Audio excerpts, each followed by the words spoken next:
ريهام كانت ست بسيطة من الهرم، اتجوزت سيد راجل محترم لكن قاسي شوية. عيشة مستقرة شكلا بس جواها كانت الوحدة بتاكلها كل يوم. وفي يوم رايحة السوق قابلت أدهم، شاب وسيم بيضحك وبيتكلم بلطف. من نظرة صغيرة بدأت الحكاية، ضحكة مكالمة وبعدها لقاءات سرية. الشيطان عرف يلاقي مدخل. ريهام سابت بيت جوزها وقعدت لوحدها، وبعدها اتجوزت أدهم عرفي.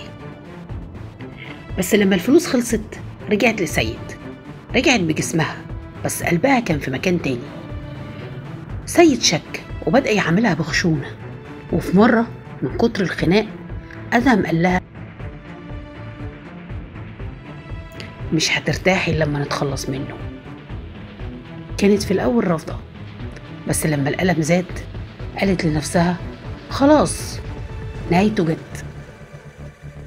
ليلة الجريمة كانت هادية.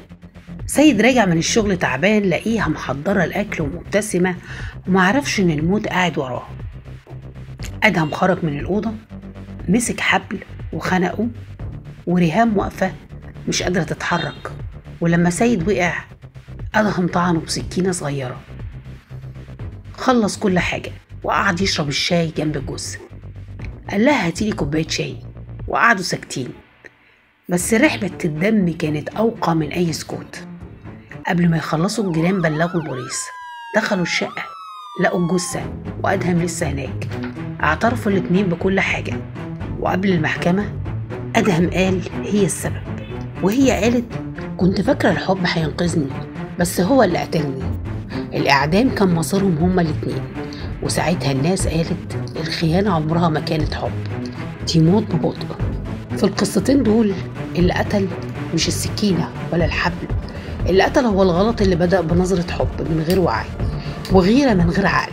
ودي كانت نهاية اتنين من أبشع الجرائم في مصر.